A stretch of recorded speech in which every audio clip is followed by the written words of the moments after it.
नमस्कार। मैं सारा सिंह सारा आईएएस यूट्यूब चैनल से आप सभी को बहुत बहुत स्वागत करती हूँ। इस चैनल से लगातार ज्योग्राफी और हिस्ट्री के जारी है। ज्योग्राफी में मैं हिमालयन रिवर सिस्टम को बता रही थी और जिसके तहत मैं हिमालयन रिवर सिस्टम को बहुत ही अच्छी तरह से कंप्लीट करा दी हूँ विथ क्वेश्चन आंसर। हिस्ट्री में अभी इंडस वैली सिविलाइजेशन चल रहा था, जिसके तहत मैं सिंधु घाटी सभ्यता का उद्भव और विकास कैसे हुआ, इम्पोर्टेंट्स सिंधु साइट्स और एक्सकवेशन के दौरान इन साइट्स से क्या क्या चीज़ पाए गए, जहाँ से क्वेश्चन बनता है। और प्लस में सिंधु धर्म, सिंधु समाज, सिंधु पॉटरी, सिंधु स्क्रिप्ट अर्थात लिपि, सब कुछ को बहुत ही अच्छी तरह से इस चैनल के द्वारा करा दिया गया है। अगर आपको ज़रूरत लगता है तो पिछले वीडियो जाकर देखें, आप निश्चित तौर पे लाभान्वित होंगे। और आज आप इंडस वैली सिविलाइजेशन के डिक्लाइनेशन अर्थात पतन के बारे में जानोगे। तो चलो जानते हैं कि सिंधु घाटी सभ्यता का पतन कैसे हुआ। हड़प्पा सभ्यता जो थी अपने कंटेम्परेरी सभ्यता अर्थात जो समकालीन सभ्यताएं थी इसकी, उन सब में शिखर पर थी। और यह सभ्यता अपने नगरीकरण, अपने वेल प्लान सिटी के लिए जानी जाती है, जैसे कि आप लोग पहले ही जान चुके हो। तो आज आप पढ़ोगे कि आखिर इतने तरतीब ढंग से जिस सभ्यता का बसावट हुआ था, वो सभ्यता पतन की ओर कैसे अग्रसर हो गई। तो दुनिया में कोई भी सभ्यता हो, चाहे मिस्र की सभ्यता हो, सुमेरिया की सभ्यता हो, मेसोपोटामिया के सभ्यता हो, बेबीलोन की सभ्यता हो, सभी सभ्यताओं का पतन हुआ है। कई कारण जिम्मेदार होते हैं किसी भी सभ्यता के पतन के लिए, कोई एक कारण जिम्मेदार नहीं होता है। यही सब बात आप हड़प्पा सभ्यता के बारे में भी देखोगे और 3 आधारों पे आप जानने की कोशिश करोगे कि आखिर इस सभ्यता का पतन कैसे हो गया। सबसे पहले मैं आप लोगों को बता दूं कि हड़प्पा सभ्यता के जो डेट है, डेट को लेकर कई सारी भिन्नताएं हैं विद्वानों में, लेकिन कार्बन डेटिंग पद्धति को मान्य मत मिला हुआ इसी डेट को आप आधार बनाना 2350 से 1750 के बीच में इस सभ्यता के परिपक्व यानी कि मैच्योर अवस्था माना जाता है। हालांकि कई ऐसे साइट्स है जैसे मोहनजोदड़ो वगैरह, वहाँ 2000 बीसी के पूर्व ही क्या होता है कि डिक्लाइनेशन के तत्व नजर आने लगते हैं। बीसी लिख लेना, बी और सी, बिफोर क्राइस्ट, ओके, ईसा पूर्व। तो 23 से 50 से 1750 बीसी के बीच में इस सभ्यता के परिपक्व अवस्था को माना जाता है। एक मोटा मोटी समय के तहत इसको मान लेना आप, ठीक। ये कार्बन डेटिंग पद्धति के तहत दिया हुआ टाइम पीरियड है और इसी को माना जाता है। तो पतन कैसे हुआ इसके बारे में 3 चीज अगर आप जान लोगे तो पतन से संबंधित जो भी क्वेश्चन आएंगे आप आसानी से सॉल्व कर लोगे।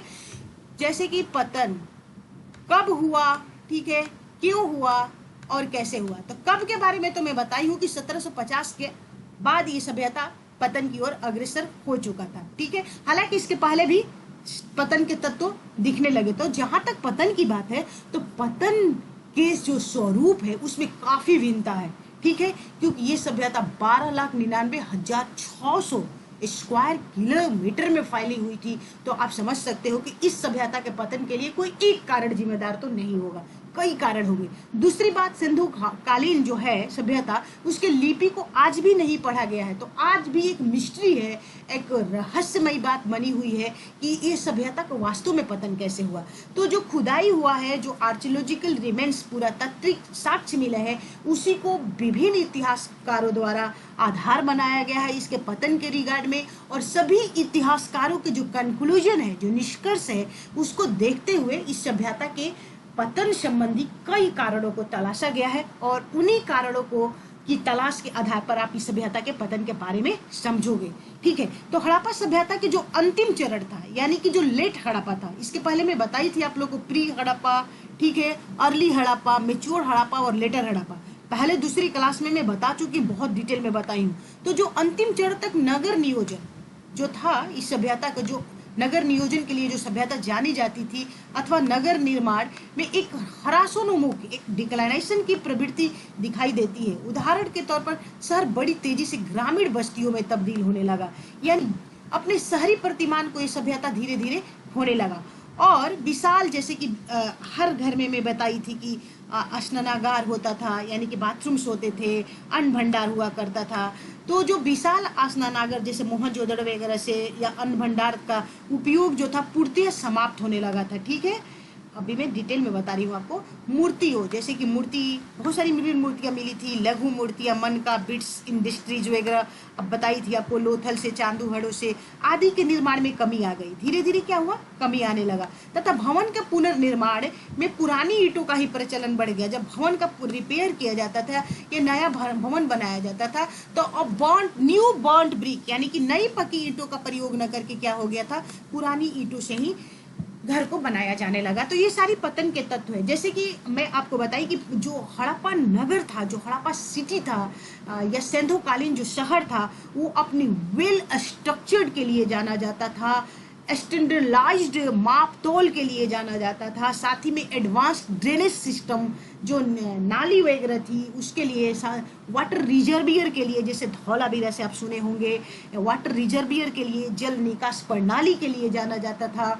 साथ में ही जो उनके जो मकान बनाया जाता था, जो हाउसेस बिल्ट होता था, उसमें बहुत ही मतलब गैपिंग वगैरह का ध्यान रखा जाता था, जिसको आप चेस बोर्ड पैटर्न में आप लोगों को बताई थी। जो सड़कें हुआ करती थी, यानी कि जो गली की सड़क होती थी, वो जो मेन रोड की सड़क होती थी, उसको 90 डिग्री पर यानी कि राइट एंगल पर आकर कट करती थी। मतलब क्या मतलब एक तरह से कह सकते हो बहुत ही भव्य और ग्रैंड रूप में हड़प्पा सभ्यता का जो बसावट किया गया था वो किया गया था।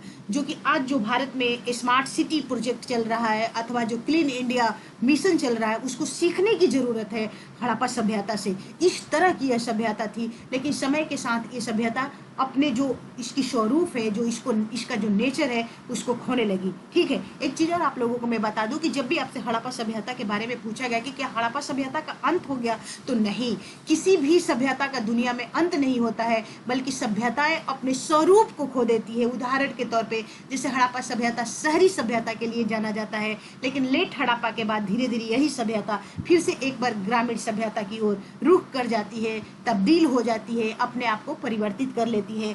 हालांकि हड़प्पा सभ्यता का पतन होता जरूर है, लेकिन ये सभ्यता का विनाश नहीं होता है। ठीक है, क्लियर? अब देखो, हड़प्पा सभ्यता के पतन के कई कारण है। मैं आपको बताई हूँ क्यों कारण है, क्योंकि हड़प्पा लिपि तो पढ़ी नहीं गई है। जब लिपि नहीं पढ़ी गई है तो जो एक्सकवीशन होगा, खुदाई होगी सभ्यता के विभिन्न साइट्स की, और जो साक्ष्य मिलेंगे उसी आधार पे हिस्टोरियंस आधार बनाएंगे और कई कारण देंगे। तो एक तो प्रमुख कारण है बाढ़। ठीक है, इस सभ्यता के पतन के लिए बाढ़ को जिम्मेदार माना गया है, और इस विचार के प्रतिपादक है मैके साहब यानी कि मैके महोदय और SR राव। इनका कहना है कि मोहनजोदड़ो और चांदूहड़ो बाढ़ की वजह से नष्ट हुआ। लोथल के बारे में भी SR राव कहते हैं कि लोथल जैसे शहर जो है वो बाढ़ की वजह से ही नष्ट हुआ है। कुछ देर के लिए माना जा सकता है, क्यों? क्योंकि जो हड़प्पा नगर है, हड़प्पा जो शहरें थी, ये हड़प्पा जो सभ्यता थी, वो नदियों के किनारे पर इनका बसावट हुआ था। ठीक है, तो जब नदियों के किनारे पे बसावट हुआ था तो बाढ़, प्रत्येक वर्ष बाढ़ आता होगा, तो बाढ़ से सुरक्षा के लिए क्या किया गया था, बांध बनाया गया था। लेकिन हो सकता है कि कभी इस तरह के भयंकर बाढ़ आया हो कि नगर में पानी प्रवेश कर गया और जनजीवन जो है अस्त व्यस्त हो गया, बहुत सारे लोग मारे गए, बहुत सारे लोग रुख कर गए ग्रामीण बस्तियों की तरफ, मतलब शहरी सभ्यता को छोड़कर।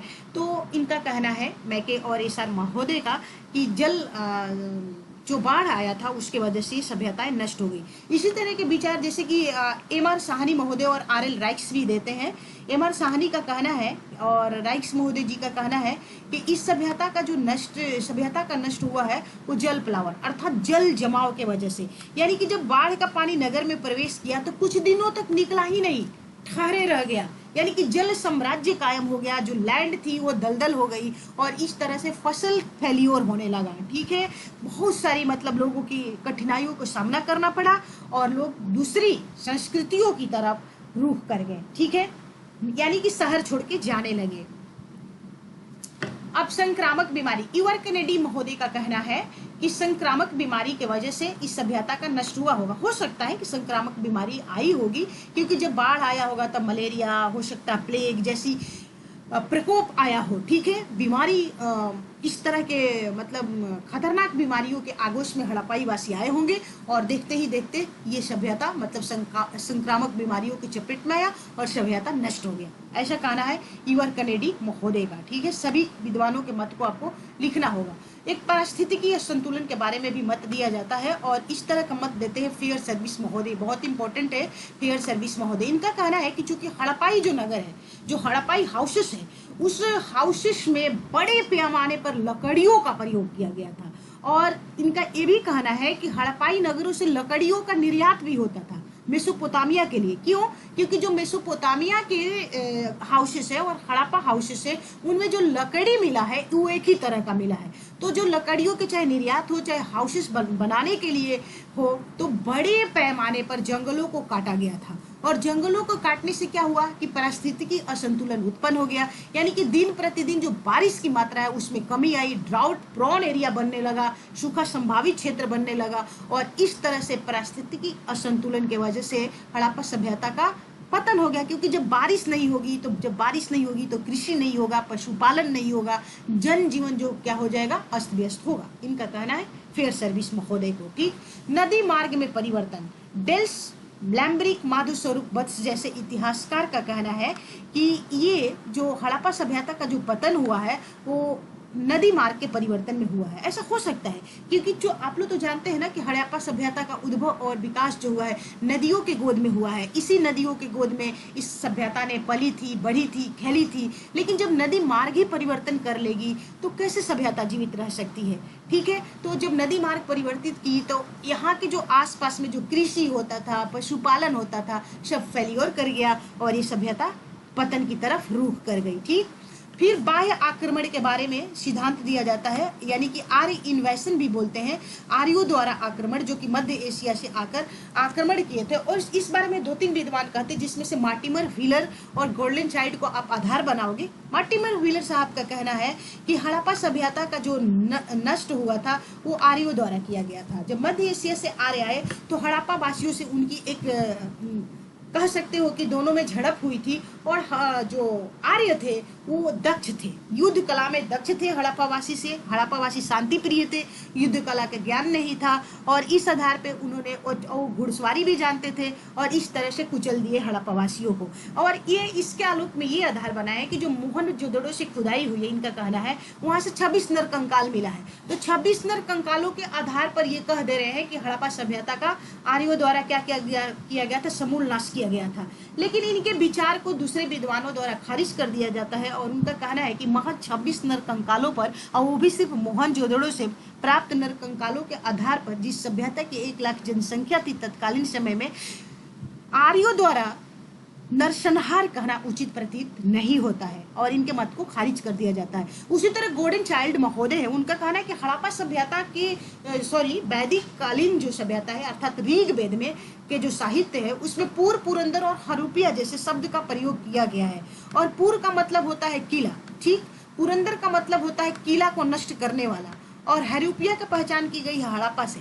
तो अर्थात क्योंकि आप लोग तो जानते ही हो कि हड़प्पा सभ्यता में किला बंदी किया गया था ऊंच नगरों को, जो सिटाडल एरिया था। और पुरंदर का मतलब होता है इंद्र भगवान, मतलब ये ऋग्वैदिक कालीन प्रमुख देवता थे और इन्होंने पूरा पूर्व को तोड़ दिए, यानी कि किला को तोड़े, नष्ट किए, किला के लोगों को मारे। और हरूपिया मतलब हड़प्पा, यानी कि हड़प्पा के लोगों को, हड़प्पा में जो किला था उसको इंद्र भगवान द्वारा तोड़ दिया गया। तो एक पूर्व, पुरंदर और हरूपिया को आधार बनाकर भी बाह्य आक्रमण सिद्धांत दिया जाता है, जिसको आप याद रखना। ठीक, प्रशासनिक शिथिलता के बारे में जॉन मार्शल महोदय कहते हैं कि प्रशासनिक शिथिलता की वजह से हड़प्पा सभ्यता का पतन हुआ था। क्यों? इनका कहना है कि चाहे आप खुद भी समझ सकते हो कि कोई भी सभ्यता है जो अपने एक्सटेंट को, अपने क्लाइमेक्स को छूती है, यानी कि जब शिखर पे पहुंच जाती है तो वहाँ के जो शासक वर्ग के लोग होते हैं वो अकर्मण्य हो जाते हैं, कामचोर हो जाते हैं और विलासिता भरी जिंदगी जीने लगते हैं। लोगों की जिंदगी से, प्रजा की जिंदगी से उनकी कोई अब ताल्लुक नहीं रह जाती है, चिंता नहीं रह जाती है। और इस तरह से क्या हुआ होगा कि जब उनके अंदर विलासिता भरी जिंदगी आई होगी तो चाहे बाह्य आक्रमण हुआ होगा, चाहे आंतरिक आक्रमण हुआ, या हो सकता है कोई बाह्य डिस्टर्बेंस हुआ होगा या इंटरनल डिस्टर्बेंस हुआ होगा जिसके आघात को वो सह नहीं पाए और इस तरह से क्या हो गया कि हड़प्पा सभ्यता का नष्ट हो गया। एक ये भी सिद्धांत दिया जाता है प्रशासनिक शिथिलता, जॉन मार्शल द्वारा। ठीक है, जलवायु परिवर्तन के द्वारा आर.एल. स्टाइन महोदय जी का कहना है कि इस सभ्यता का जो नष्ट हुआ है वो जलवायु परिवर्तन के वजह से हुआ है। अर्थात कहीं पर ज्यादा बारिश हो रही, कहीं सूखे संभावित क्षेत्र बन रहा है, कभी बारिश नहीं हो रही है, कभी समय से बारिश अचानक बारिश होने लग रहा है। तो यानी कि जलवायु परिवर्तन हुआ और इस तरह से सभ्यता, मतलब कभी बाढ़ आ जाना, कभी सूखा पड़ जाना, कभी समय पे बारिश का ना होना, ये सभी जलवायु परिवर्तन के तहत ही सारी चीजें आती है और इसके वजह से हड़प्पा सभ्यता नष्ट हुआ, आर.एल. स्टाइन महोदय जी का कहना है।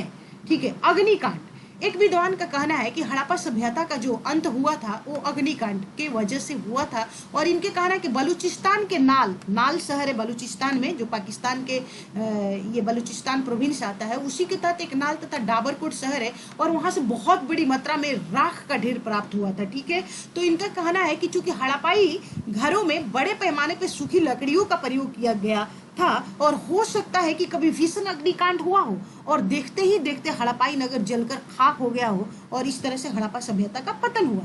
तो अग्निकांड को आधार बनाया जाता है नाल और डाबरकोट के शहरों में पाए गए राख के ढेर के आधार पर। ठीक, प्राकृतिक आपदाएं, यानी कि प्राकृतिक आपदाएं के भी बारे में, एक मिनट, प्राकृतिक आपदाएं के बारे में यानी कि नेचुरल कैलेमिटीज के बारे में भी बताया जाता है कि हड़प्पा सभ्यता का पतन जो हुआ होगा वो प्राकृतिक आपदाएं अर्थात नेचुरल जो calamities like the earthquake and cyclone adversely affect the normal life. जैसे कि मान लेते हैं कि भूकंप है, अर्थक्वेक है और माना भी जाता है कि कालीबंगा वगैरह जो नगर है उनका जो पतन हुआ था वो भूकंप वगैरह की वजह से हुआ था, या तूफान आया हो। ठीक है, तूफान आया हो, जिंदगी को बुरी तरह से प्रभावित किया और लोग शहरी सभ्यता को छोड़कर ग्रामीण सभ्यता की तरफ रुख करेंगे। जैसे वर्तमान में आप देख सकते हो कि जैसे कि कोरोना वायरस पूरी दुनिया को अपने मतलब बुरे प्रभाव में ले लिया है और लोग, उदाहरण के तौर पे आप भारत में देख सकते हो जो कि लेबर क्लास के लोग थे, जो शहरों में रोजगार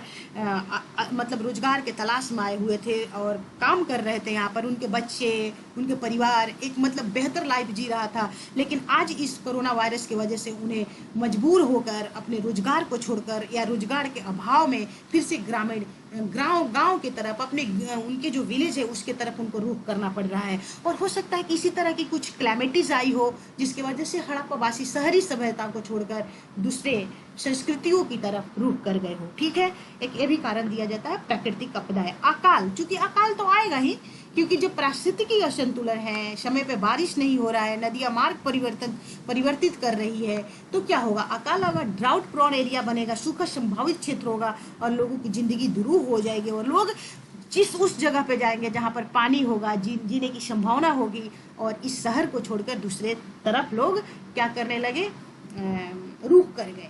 तो ये सारी चीज दिया जाता है हड़प्पा सभ्यता के पतन के रिगार्ड में। तो हड़प्पा सभ्यता से पतन से संबंधित इतने पॉइंट्स को कम से कम आपको लिखना होगा, ये सभी बोल्ड पॉइंट है आपके लिए। ठीक है, और एक चीज मैं बता दूं कि जब ये शहरीकरण को छोड़ के गए थे तो किन किन ग्रामीण बस्तियों में गए थे, तो गुजरात में एक चमकीले लाल मिर्दभांड संस्कृति आप पढ़ोगे तो उस तरफ जैसे धौलावीरा और फिर से जाके लोथल नगर का पतन हुआ होगा तो वो चमकीले लाल मिर्दभांड संस्कृति की तरफ रुख कर गए। ठीक है, उसी तरह सिंध में झूकर संस्कृति का नाम सुनोगे तो कभी पूछ दे कि झूकर संस्कृति किस एरिया में पाई जाती है, तो सिंध में, तो झूकर संस्कृति की तरफ लोग रुख कर गए और यही सभ्यता फिर से ग्रामीण सभ्यता के रूप धारण कर लेती है। कैसे ग्रामीण सभ्यता बन जाएगी, अब उस तरह के नगर नहीं बन पाएंगे, उस तरह से प्लान्ड वे में सिटी का निर्माण नहीं किया जाएगा, ड्रेनेज सिस्टम फेलियर कर गया, प्रत्येक घर में जो बाथरूम हुआ करता था, उसके बाद घर को, प्रत्येक घर को आपको मैं दिखाई थी कि घर की नाली को सड़क के नाली से जुड़ा गया था, या वेल स्ट्रक्चर्ड में माप तौल मेजरमेंट होते थे, धीरे धीरे सब फेलियर करने लगे या उनके रूप में क्या मतलब खोटापन आने लगा और एक तरह से फिर से वो ग्रामीण संस्कृति की तरफ रुख कर गए। ये सारी चीजें आपको पतन में दिखाना है और ये भी बताना है कि हालांकि किसी भी सभ्यता का अंत नहीं होता है, सभ्यताएं अपने स्वरूप को चेंज कर लेती है और यही बात हड़प्पा सभ्यता के साथ लागू होती है। अंत में आपको फिर क्या करना होगा, एक निष्कर्ष देना होगा, बोल्ड से निष्कर्ष दिया जाता है, तब जाके आपके क्वेश्चन को पूरी तरह से सही माना जाता है। तो निष्कर्ष आपका कुछ भी हो सकता है, लेकिन एक बैलेंस निष्कर्ष होना चाहिए। जैसे कि निष्कर्ष यह है कि किसी भी सभ्यता के उदय, ठीक है ना। कोई भी सभ्यता हो कि उदय के लिए कोई एक कारण जिम्मेदार, ना तो सभ्यता के उदय के लिए कोई एक कारण जिम्मेदार होता है और ना ही उसके पतन के लिए, बल्कि भिन्न भिन्न कारण भिन्न भिन्न स्वरूप लिए हुए किसी भी सभ्यता के उदय और विकास या पतन के लिए क्या होता है, जिम्मेदार होता है, पतन के लिए जिम्मेदार माना जाता है। यही बात हड़प्पा सभ्यता के साथ भी लागू होती है, ठीक है। और क्यों? क्योंकि the Harappa civilisation was not built in a day and it was not destroyed in one day और for one reason. Scholars have come for the with the several conjecture to explain the decline of the Harappa civilization। और यही बात हड़प्पा सभ्यता के साथ भी है, क्योंकि भाई न तो कोई एक कारण जिम्मेदार माना जाएगा इसके लिए, और दूसरी बात है कि नहीं एक दिन में इस सभ्यता का पतन हुआ होगा, क्योंकि बहुत बड़ी सभ्यता थी, इसलिए भिन्न भिन्न कारण था इस सभ्यता के पतन के लिए। पतन के लिए भिन्न भिन्न कारणों को हम जिम्मेदार ठहराएंगे और सभी कारणों को आपको लिखकर लास्ट में एक निष्कर्ष देना होगा। और इसी के साथ आपका हड़प्पा सभ्यता मेरी तरफ से समाप्त होता है। इसको आप रिवाइज करना, ठीक है, बहुत ही फायदा करेगा आपको, बहुत ही लाभान्वित होंगे। जिस ट्रैक पर जिस वे में मैं पढ़ाई हूँ यही अप्रोच होना चाहिए आपको क्रैक करने के लिए एग्जामिनेशन। ओके, चलो तो अब कुछ क्वेश्चन आंसर भी आपको करना होगा। क्यों? क्योंकि जब तक आप क्वेश्चन आंसर नहीं करोगे तब तक आप अच्छी तरह से अपने नॉलेज को स्ट्रेंथन नहीं कर पाओगे, क्योंकि क्वेश्चन आंसर करोगे तभी तो आइडिया लगेगा कि मेरा कंसेप्ट क्लियर हुआ कि नहीं। तो चलो आते हैं फिर क्वेश्चन आंसर करने, क्योंकि क्वेश्चन आंसर आपके लिए प्रैक्टिकल है और ये सारी चीजें आपके लिए थ्योरी है। थ्योरी तभी सफल माना जाता है जब आप प्रैक्टिकल करोगे।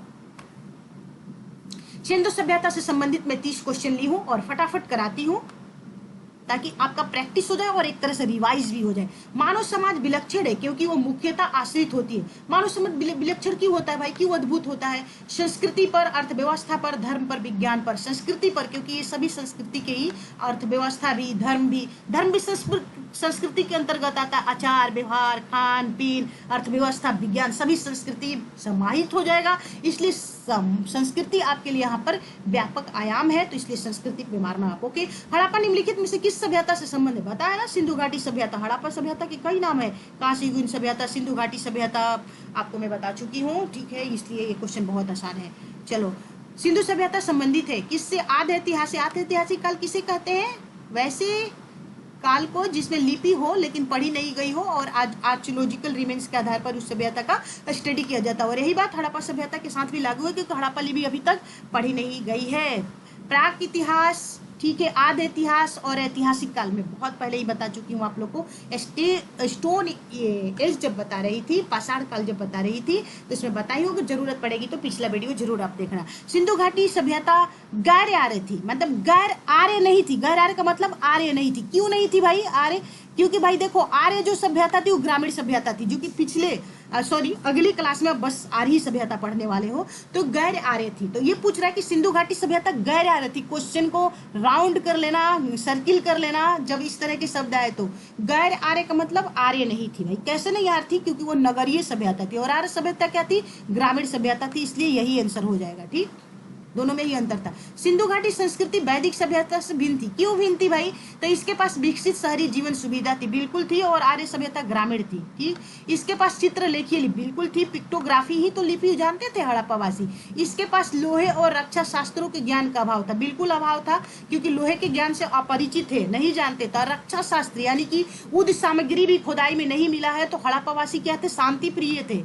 बिल्कुल इन सारी चीजों को, पॉइंट्स को कंसीडर करते चलना आपके लिए फायदा करेगा। तो क्या हो जाएगा? उपयुक्त सभी, इजी, बहुत ही इजी है। हड़प्पा संस्कृति की जानकारी का प्रमुख स्रोत क्या है? तो शिलालेख है, पक्की मिट्टी की मोहरों पर अंकित लेख है, पुरातात्विक खुदाई, उपयुक्त सभी, सभी है, ठीक है ना, उपयुक्त सभी।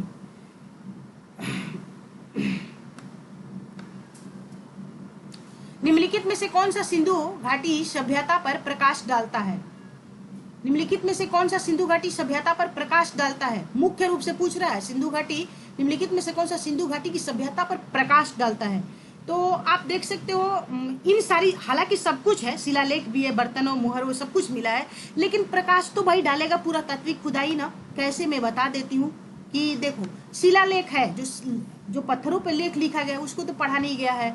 बर्तनों की मुहरों पर लिखावट, मतलब किसी भी तरह की लिखावट सिंधु लिपि नहीं पढ़ी गई है। और धार्मिक ग्रंथ होंगे भी तो मान लेते ग्रंथ जब पढ़ा ही नहीं गया तो किस काम का। तो इसलिए पुरातात्विक खुदाई के आधार पे आप इस पे यहाँ पर ये मारोगे, क्योंकि बर्तन जो मिलेगा, भग्नावशेष मिलेगा, उसी आधार पर हड़प्पा सभ्यता का स्टडी किया जाता है। सिंधु घाटी के निवासियों की सभ्यता को जानने का मूल स्रोत क्या है? तो मोहरे मिली है, लेकिन मोहरों से भी बर्तन, जेवर, हथियार तथा औजार, यानी कि ज्यादा चीज जिस ऑप्शन में दिया है उसको आप मारोगे। ठीक, चलो, भारत में चांदी की उपलब्धता का प्राचीनतम साक्ष्य कहाँ से मिला है? हड़प्पा संस्कृति से मिला है। हड़प्पावासी चांदी से भली भांति परिचित थे। अफगानिस्तान से, ईरान से, आंतरिक स्तर पर राजस्थान के जावर से वो क्या करते थे, चांदी के लाते थे। और चांदी के मुकुट भी हड़प्पाई स्थलों से मिला हुआ है। ठीक है, तो हड़प्पा वासी जो थे वो चांदी से, सोना से, ब्रॉन्ज से, कॉपर से परिचित थे, लोहा से परिचित नहीं थे। हड़प्पा में मिट्टी के बर्तनों पर सामान्यतः किस रंग का उपयोग हुआ है? लाल रंग का हुआ है। लाल और काले मृदभांड वो जानते थे, सबसे ज्यादा लाल मृदभांड, कुछ पेंटिंग किए हुए मृदभांड भी मिले हैं जिसपे लाल पर काले रंग का पेंटिंग किया जाता था। और मैं आप लोगों को ये भी बता दूं कि केवल काले ही रंग का नहीं किया जाता था, अन्य रंगों का भी किया जाता था, लेकिन सबसे ज्यादा मतलब सादा मृदभांड में लाल, उसके बाद लाल और काले मिला है पेंटिंग, डेकोरेटेड मृदभांड और अन्य रंगों का भी। इसलिए कभी भी यूपीएससी या अन्य एग्जामिनेशन में या इंटरव्यू बोर्ड में आपसे पूछा जाए कि हड़प्पावासी क्या सिर्फ लाल मृदभांड या लाल और काले मृदभांड से परिचित थे, तो आपका जवाब होना चाहिए नहीं। आप बोलिएगा कि हाँ, लाल और काले मृदभांड की मात्रा बहुत ज्यादा थी। इसलिए इस सभ्यता के जो पोट्री के रिगार्ड में ये बोल दिया जाता है कि हड़प्पा सभ्यता का जो मृदभांड है लाल और काले मृदभांड में प्रचलित है। लेकिन इसके अलावा काले मृदभांड यानी कि लाल पर काले रंग का पेंटिंग किए हुए भी मृदभांड पाया गया है और अन्य रंगों का भी, लेकिन सबसे ज्यादा लाल, उसके बाद लाल और काले और तब जाके अन्य रंग। और मात्रा के आधार पर लाल और काले रंग के मृदभांड ज्यादा पाया गया है, इसलिए लाल और काले मृदभांड कह दिया जाता है। ठीक, चलो, मूर्ति पूजा का आरंभ कब से माना जाता है? आपको पता है ना, हड़प्पा सभ्यता में। और हड़प्पा सभ्यता को पूर्व आर्य सभ्यता भी कहते हैं। पूर्व आर्य का मतलब आर्य सभ्यता की पहले की सभ्यता। तो आर्य सभ्यता की पहले की सभ्यता कौन सभ्यता है? हड़प्पा सभ्यता। और हड़प्पा सभ्यता पे आपको बताई थी ना, मृण मूर्तियां बहुत बड़ी मात्रा में पाई गई है।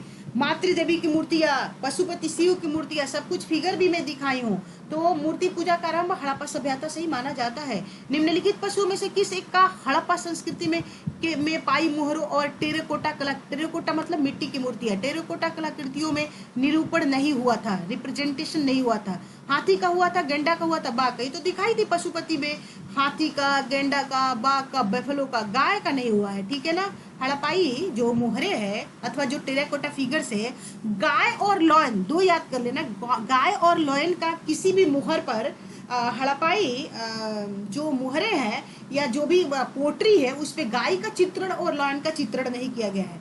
और लॉयन के बारे में मैं आप लोगों को एक चीज और बता दूं कि कहीं भी हड़प्पा सभ्यता के जितने भी साइड से उसकी खुदाई हुई तो उसका स्केल्टन भी नहीं पाया गया है। स्केल्टन यानी बोन्स वगैरह नहीं पाया गया। इस बात को आप याद रखना, बहुत ही इंपॉर्टेंट है आपके लिए, यहीं से फंसा दिया जाता है। तो गाय का और लॉयन का चित्रण नहीं किया गया है किसी भी मृदभांड पर, किसी भी पोट्री पर, किसी भी मोहरों पर। इस बात को भी याद रखना। मूर्ति पूजा का आरंभ कब से माना जाता है? हो गया। चलो, सूची ए से सूची बी को मिला देना है। लोथल किसके लिए? गोदीवाड़ा। गोदीवाड़ा क्या होता था? जहां पर सीप का रिपेयर किया जाता था खराब होने के बाद। कालीबंगा क्या है? जूता हुआ खेत है। धौलावीरा क्या है? साइन बोर्ड मिला था 10 चिन्हों वाला एक शिलालेख और बनावली से पक्की मिट्टी। इस आधार पर आप मिलान कर लोगे। एक जूते हुए खेत की साक्ष्य बिल्कुल लीजिए, कालीबंगा से मिला हुआ है। सिंधु सभ्यता का महान स्नानागार कहाँ से प्राप्त हुआ है? मोहनजोदड़ो से। और मोहनजोदड़ो से एक चीज और बताई थी, विशाल अन्नागार भी मिला था यहीं से। और सबसे ज्यादा अनागार कहाँ मिला था? हड़प्पा से। 2 कतारों में 6-6 रूमों वाली, यानी कि टोटल 12 अनागार हड़प्पा से। तो जब भी पूछा गया कि ज्यादा अनागार कहाँ से, तो हड़प्पा से। बड़ा अनागार कहाँ से? तो मोहनजोदड़ो से। विशाल अनागार कहाँ से? तो मोहनजोदड़ो से। ओके, चलो, भारत का सबसे बड़ा हड़प्पन पूरा स्थल है, ये है राखीगढ़ी। भारत की जब भी बात होगी, यहाँ देख लेना कि भारत की बात हो रही है ना, तो जब भी भारत की बात होगी तो राखीगढ़ी होगी। ओवरऑल सबसे बड़ा हड़प्पाई स्थल कौन है? तो मोहनजोदड़ो है। सिंधु घाटी के लोग पूजा करते थे, किसकी पूजा करते थे? पशुपति शिव की पूजा करते थे। ठीक है, ब्रह्मा की नहीं, विष्णु की नहीं, इंद्र वरुण की नहीं। ठीक है। हड़प्पा संस्कृति के निम्नलिखित स्थलों में कौन सिंध में अवस्थित है? हड़प्पा सभ्यता के मोहनजोदड़ो और चंदूगढ़ो है। जब मैपिंग में कराई थी तो आपको दिखाई तो, और मैं ये बताने के प्रयास करना चाह रही हूँ आप लोगों से कि देख लो, मैपिंग भी आप जरूर करना, कैसे क्वेश्चन बनते हैं, समझ रहे हो ना कितना डीप में क्वेश्चन पूछा जाता है। तो इसलिए आप मैपिंग भी जरूर कर लेना, जो कि मेरे पिछले वीडियो में आप जरूर आपको फायदा होगा। तो मोहनजोदड़ो और चंदूहड़ो 130 किलोमीटर दक्षिण पूर्व में है, ठीक है ना। मोहनजोदड़ो क्या सिंध प्रोविंस में आता है पाकिस्तान के। तो यही पूछ रहा है कि हड़प्पा संस्कृति निम्नलिखित स्थल में कौन सिंध में अवस्थित है। और देख लो कितना डीप में क्वेश्चन पूछ लिया गया। अगर आप लोग डीप में नहीं पढ़ोगे तो फिर गड़बड़ हो जाएगा। तो क्या इसका आंसर हो जाएगा 2 और 3। 2 और 3 दिया है बिल्कुल।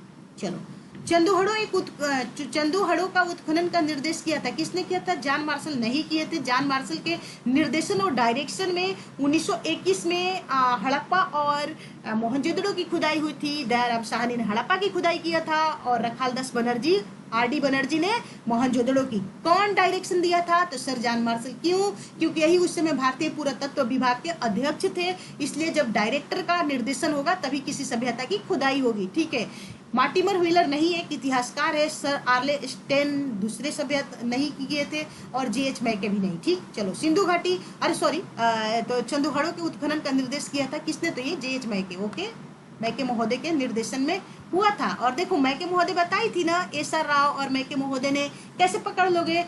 हड़प्पा सभ्यता को क्या बोलते हैं कि मोहनजोदड़ो और चांदूहड़ो और मोहनजोदड़ो जैसी सभ्यताएं बाढ़ से नष्ट हो गई थी। तो डिटेल में पढ़ोगे तो पकड़ लोगे। कौन बोलेगा? जो खुदाई किया वही तो बताएगा। चलो, सिंधु घाटी सभ्यता का पतन नगर यानी कि पोर्ट सिटी, बंदरगाह शहर कौन था? लोथल। लोथल ही तो बंदरगाह था। गोदीवाड़ा का साक्ष्य यहीं से मिला है। सिंधु घाटी सभ्यता जानी जाती है किसके लिए? अपने नगर नियोजन के लिए बिल्कुल जानी जाती है। मोहनजोदड़ो हड़प्पा के लिए बिल्कुल जानी जाती है। उसके 2 फेमस सिटी थे। अपने कृषि संबंधी का बिल्कुल कृषि संबंधी कार्य के लिए भी और उद्योग के लिए भी, चूंकि शहरी सभ्यता थी तो वेल डेवलप्ड उद्योग था। विट्स उद्योग कहाँ से मिला था? चांदूहड़ो से और लोथल से। इसके अलावा भी बहुत सारे वस्त्र उद्योग इत्यादि सभी उद्योग थे। वो उद्योग में फिर से जाके वो ब्रोंज से संबंधित वस्तुएं जैसे डांसिंग गर्ल वगैरह, तांबे और कांसे, सॉरी, तीर और तांबे को मिलाकर वो कांसा बनाना जानते थे। तो इससे संबंधित भी बहुत सारे उद्योग थे। तो उद्योग से वो भली भांति परिचित थे। तो क्या हो जाएगा? उपयुक्त सभी हो जाएगा, ठीक है। हड़प्पा संस्कृति के स्थल एवं उनकी स्थिति संबंधित निम्नलिखित युगों में से कौन एक सही सुमेलित नहीं है? ऐसे क्वेश्चन पढ़ लेना, नहीं, ठीक है। नहीं को गोल कर लेना या अंडरलाइन कर लेना पकड़ने के लिए। तो देखो, आलमगीरपुर जो है उत्तर प्रदेश में है ना। हड़प्पा सभ्यता का पूर्वी स्थल हिंडन नदी, आलमगीरपुर उत्तर प्रदेश। हड़प्पा संस्कृति का स्थल उनकी सही है। बनावली हरियाणा में था, बिल्कुल था। दैमाबाद महाराष्ट्र, हड़प्पा सभ्यता का दक्षिणी सीमा था दैमाबाद, ठीक है। राखीगढ़ी सबसे बड़ा शहर, अभी जस्ट मैं बताई हूँ। हड़प्पा सभ्यता के जो भारत में सबसे बड़ी खुदाई हुई तो सबसे बड़ी राखीगढ़ी को माना जाता है। तो ये राजस्थान में नहीं है, हरियाणा में। तो यही हो जाएगा गलत, वही आपका आंसर भी। चलो, सूची 1 की सूची 2 से मिला लीजिए एक बार। मंडा क्या है? मंडा हड़प्पा सभ्यता की उत्तरी सीमा, जम्मू कश्मीर, तो मंडा को मिला लेना, ठीक है। दैमाबाद महाराष्ट्र में है। हड़प्पा सभ्यता के दक्षिणी सीमा। कालीबंगा राजस्थान में, जूते हुए खेत। और राखीगढ़ी सबसे बड़ा भारत में स्थल है, हरियाणा। क्लियर? अब देखो, सिंधु सभ्यता के बारे में निम्न में से कौन सा कथन असत्य है? असत्य पे सबसे पहले टिक जाना चाहिए, क्योंकि वहां पर आपका सेंस सत्य के ऊपर ना जाए, असत्य ही रहे। तो नगरों में नालियों की सुदृढ़ व्यवस्था की गई थी, बिल्कुल की गई थी, ये कथन सत्य है। व्यापार और वाणिज्य उन्नत दशा में था, बिल्कुल था, नगरीय सभ्यता थी। मातृ देवी की उपासना की जाती थी। लोग लोहे से परिचित थे। लोग लोहे से परिचित नहीं थे ना, मैं बताई थी ना कि लोहा से नहीं परिचित थे। तो इसीलिए यही असत्य हो जाएगा और यही आपका आंसर भी हो गया, ठीक है। ये आपका आंसर हो गया। हड़प्पा का उत्खनन करने वाला प्रथम पुरातत्वविद जो इसके महत्व को नहीं समझ पाया था कि ए कनिंघम महोदय थे। चूंकि 1872 में चार्ल्स मेसन नामक व्यक्ति ने बोला था हड़प्पा और मोहनजोदड़ो जहाँ था कि यहाँ पर कोई ना कोई तो जरूर सभ्यता है। लेकिन चूंकि ये उस समय भारतीय पुरातत्व विभाग के अध्यक्ष थे ए कनिंघम महोदय, और इन्होंने अवलोकन किया, लेकिन अवलोकन किए तो इनको कुछ ज्यादा फायदा नहीं हो पाया और इन्होंने अस्वीकार कर दिया कि यहाँ पर कोई सभ्यता है। इसलिए क्या हड़प्पा उत्खनन करने वाला प्रथम पुरातत्वविद के महत्व को नहीं समझ पाए थे। तो एक कनिंघम, देख रहे हो ना कितना डीप में क्वेश्चन पूछा जा रहा है। सब कुछ मैं कराई हूँ पिछले क्लास में, बहुत डिटेल में कराई हूँ। बस मेरा ये दिखाने का आप लोगों का आशय कि आप समझो कि कैसे क्वेश्चन आता है, और सिर्फ पढ़ने से नहीं होगा। जब तक क्वेश्चन नहीं करोगे अंदाज नहीं लग पाएगा आपको, इसलिए क्वेश्चन करना बहुत जरूरी है। और मोहनजोदड़ो और हड़प्पा की पुरातत्विक खुदाई के प्रभारी थे। अभी भी जस्ट बताई हूँ कि किनके निर्देशन में हुआ था, प्रभारी यानी डायरेक्शन होगा तो सर जॉन मार्शल, वही उस समय भारतीय पुरातत्व विभाग के 1921 में क्या थे, हेड थे। और इन्हीं का जब निर्देशन हुआ तो मोहनजोदड़ो को रखालदास बनर्जी ने और हड़प्पा का दयाराम साहनी ने खुदाई करवाया था। ठीक है। सिंधु सभ्यता की विकसित अवस्था में निम्नलिखित में से किस स्थल से घरों में कुओं के अवशेष मिला है? मोहनजोदड़ो। ये बिल्कुल रटंत क्वेश्चन है, बिल्कुल रटू है, इसको छोड़ भी सकते हो, लेकिन फिर भी मैं दे दी, हो सकता है रिपीट करें। निम्नलिखित में से किस पशु का अंकन हड़प्पा संस्कृति के मुखरों पर नहीं हुआ है? देख लो, घोड़ा का अभी अभी मैं जस्ट बताई हूँ, लायन का भी नहीं हुआ है, गाय का भी नहीं हुआ है, और घोड़ा का भी याद कर लेना। तीन को याद जरूर रखना कि मुहरों पे नहीं हुआ है। और एक चीज और घोड़ा के बारे में आप लोगों को बता दूं कि जो हॉर्स है ना, इसको लेकर विद्वानों में बहुत ही मतभेद है। सिंधु घाटी सभ्यता को लेकर कि घोड़ा पाया जाता था कि नहीं। देखो, 2-3 जगहों पर क्या हुआ है कि घोड़ा का स्केलेटन वगैरह मिला है थोड़ी बहुत मात्रा में, जैसे कि राना घुंडई पाकिस्तान में एक जगह है, वहां से घोड़ा का दांत मिला है। उसी तरह सुतकोटदा एक जगह है, वहां से घोड़ा का जबड़ा मिला हुआ है। तो कुछ विद्वानों को मानना है कि जब दांत और घोड़ा का जबड़ा मिला तो घोड़ा पाया जाता होगा। कुछ का कहना है कि नहीं, महज थोड़े से स्केलेटन के आधार पर ये नहीं कहा जा सकता है कि हड़प्पा सभ्यता में घोड़ा। तो ये बात को लेकर विवाद है कि घोड़ा पाया जाता था कि नहीं, लेकिन ये बिल्कुल सभी विद्वानों को मानना है कि हड़प्पाई जो मुहर है, ठीक है, चाहे पोट्री है, उस पे न तो घोड़ा का अंकन किया गया है और ना ही लॉयन का अंकन किया गया है। बाघ का अंकन किया गया है, पोट्री पे मैं दिखाई थी, इसलिए कभी भी पूछे कि हड़प्पाई मुहरों पर बाघ का अंकन नहीं किया गया तो गलत हो जाएगा। किया गया है, लॉयन का नहीं किया गया है, घोड़ा का नहीं किया गया है, याद कर लेना। It's the very very important for you, ये पक्का आना चाहिए और यहाँ से क्वेश्चन हमेशा बनता है।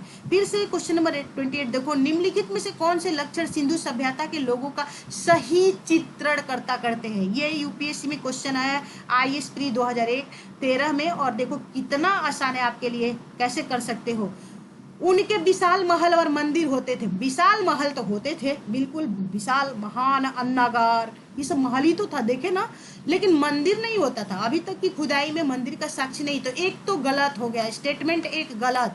दूसरा पढ़ लो, वे देवी और देवताओं दोनों की पूजा करते, बिल्कुल चीफ उनकी जो मातृ देवी थी, देवियों में कौन प्रधान थी? मातृ देवी, और पुरुष देवताओं में पशुपति शिव, बताइए ना। तो ये दूसरा क्वेश्चन बिल्कुल ही करेक्ट है, ठीक है, ये करेक्ट क्वेश्चन है। और डिलीट प्रोसेस कैसे लगाया जाता है यूपीएससी में देखो, और सारा क्वेश्चन करेक्ट निकल जाएगा। वे युद्ध में घोड़ों द्वारा खींचे गए रथों का प्रयोग करते थे। युद्ध तो पहले युद्ध प्रिय नहीं थे। मैं बार बार बताई हूँ कि अभी तक जो एक्सकवेशन हुआ है, युद्ध से संबंधित कोई भी औजार नहीं मिला है, कोई भी टूल्स नहीं मिला है जिसके आधार पर कह दिया जाए कि हड़प्पा वासी को युद्ध प्रिय था। नहीं, वो शांति प्रिय थे। तो युद्ध के वजह से ये भी गलत हो गया। मान लेते कुछ देर के लिए मैं घोड़ा मान लेते, रथ भी मिला है तो, लेकिन युद्ध से वो नहीं परिचित थे। तो 1 और 3 गलत। अब देखो कैसे क्या करोगे। सबसे मान लेते हैं कि तुमको तीसरा ऑप्शन नहीं आ रहा, चलो, लेकिन पहला तो जान रहे हो ना कि मंदिर नहीं मिलता था, इसी आधार पे करेक्ट निकाल ले जाओगे। और दूसरा भी जान रहे हो को देवी और देवताओं दोनों की पूजा करते थे। ये तो कम से कम आपको आना चाहिए ना, इतना डिटेल में बताया गया है। तो देखो कैसे निकालते हो आंसर। पहला गलत है, ठीक है, हमें मान लेते कि पहला और दूसरा ही आ रहा है, तीसरा नहीं, फिर भी हम आंसर करेक्ट कर ले जाएंगे। तो पहला एक गलत है, तो एक जहां जहां होगा वो ऑप्शन गलत। एक ये ए नहीं होगा, कट गया ऑप्शन। फिर एक देखो सी में भी है तो ये भी गलत हो गया। और देखो उपयुक्त कथनों में से कोई नहीं, क्योंकि मुझे पता है कि 2 करेक्ट है, 2 करेक्ट है तो सवाल ही नहीं बनता है कि डी, उपयुक्त में से कोई नहीं, यानी कि 2 सही है तो ये डी भी गलत हो गया। अब सीधे सीधी आपका निकल गया आंसर 2, है ना आसान डिलीट प्रोसेस से। और कंसेप्ट क्लियर करके पढ़ने से कितना आसान क्वेश्चन पूछा जा रहा है यूपीएससी में। जरूरत है आपको बस डीप में और गहराई से पढ़ने के लिए और कंसेप्ट को क्लियर करने से सारे क्वेश्चन आप कर ले जाओगे। और देखो एक और क्वेश्चन देखो, इन निम्न स्थानों पर किस एक स्थान पर सिंधु घाटी सभ्यता से संबंध विख्यात वृषभ मुद्रा प्राप्त हुई है? तो ये भी फैक्चुअल है, ये चलो नहीं भी मतलब रट लेना इसको, ये सब रटंतु क्वेश्चन होता है। ये मोहनजोदड़ो से मिली है, विख्यात कभी रिपीट करे इसलिए मैं दे दी हूँ। फिर ये देखो इंपॉर्टेंट क्वेश्चन है जहां दिमाग लगाने वाली बात हो। सिंधु घाटी सभ्यता के संदर्भ में निम्नलिखित कथनों पर विचार कीजिए। ये IAS प्री 2011 का है। यह प्रमुख लौकिक सभ्यता थी तथा उसमें धार्मिक तत्व यद्यपि उपस्थित था, वर्चस्वशाली नहीं था। बिल्कुल मैं बता दे रही हूँ कैसे। लौकिक और पारलौकिक सुने हो ना, लौकिक मतलब इसी दुनिया में रहकर बात करो, और पारलौकिक मतलब मरने के बाद मोक्ष की कल्पना करना। तो सिंधुवासी थे ना, जीवन की गीत गाते थे, खुश रहते थे, भौतिक सुखों की कामना करते थे और बस यही चाहते थे कि मैं खुशी से रहूं। बाकी उनको मोक्ष वगैरह की कोई जरूरत नहीं थी। और उसमें धार्मिक तत्व तो था, बिल्कुल पूजा पाठ करते थे, मातृदेवी की पूजा करते थे, पशुपति शिव की पूजा करते थे, वृक्ष पूजा करते थे, नाग पूजा करते थे। तो ये धार्मिक तत्व तो बिल्कुल था, लेकिन यद्यपि उपस्थित था, वर्चस्वशाली नहीं था, बिल्कुल वर्चस्वशाली नहीं था। वर्चस्वशाली का मतलब ये कि जैसे यज्ञ करना और बड़े मात्रा में पशुओं की बलि देना या अन्न की आहुति करना, ऐसा कुछ भी नहीं था। सादा पूजा पाठ करते थे, ठीक है। तो दोनों एक स्टेटमेंट, पहला स्टेटमेंट करेक्ट हुआ कि यह प्रमुख लौकिक सभ्यता थी, बिल्कुल, क्योंकि वो जीवन के गीत गाते थे, भौतिक सुखों की प्राप्ति की कामना करते थे और खुश रहते थे। उनको ये जरूरत नहीं था कि चलो मरने के बाद मुझे मोक्ष मिले, ठीक, ऐसा उनके दिमाग के अंदर नहीं थी ये बातें। और धार्मिक भी थे लेकिन वर्चस्वशाली नहीं थे, बिल्कुल आडंबर, उतना आडंबर नहीं घोर कर गया था उनके अंदर। तो पहला स्टेटमेंट करेक्ट। उस काल में भारत में कपास के वस्त्र बिल्कुल बनाए जाते थे, क्योंकि सिंधु यानी कि इंडस जो पीपल थे, पहली बार उन्होंने ही कपास का उत्पादन किया था। तो कपास के वस्त्र भी, और ये चांदूहड़ वगैरह से सूती वस्त्र के साक्ष्य भी मिले हैं। तो इसलिए वो कपास से जब परिचित थे, कपास जब प्रथम बार उगाए थे, तो वो कपास के कपास से वस्त्र बनाना भी जानते थे। तो दोनों स्टेटमेंट करेक्ट हो गया और इस आधार पर आपका सी हो जाएगा। तो बताओ, है ना आसान यूपीएससी के क्वेश्चन? यही होता है यूपीएससी का क्वेश्चन, बस आपका कंसेप्ट क्लियर होना चाहिए। तो इसी के साथ मेरे तरफ से इंडस वैली सिविलाइजेशन को समाप्त किया जाता है। और मैं जितने भी यहाँ से आपके कंसेप्ट क्लियर कराने का प्रयास था, मैं भरसक प्रयास की हूँ। और आप इसे 1 से 2 बार प्रैक्टिस करना, और इतना जितना मैं बताई हूँ अगर आप इतना कर लेते हो, तो प्रीलिम का क्वेश्चन हो या मेंस का क्वेश्चन हो, एक भी क्वेश्चन आपसे नहीं छूटेगा। अगली क्लास में मैं आप लोगों को वैदिक सिविलाइजेशन बताऊंगी। तब तक के लिए आप प्रैक्टिस कीजिए, बहुत ज़्यादा प्रैक्टिस कीजिए, क्वेश्चन आंसर को लगाइए। Thank you for watching for the video. Have a nice day.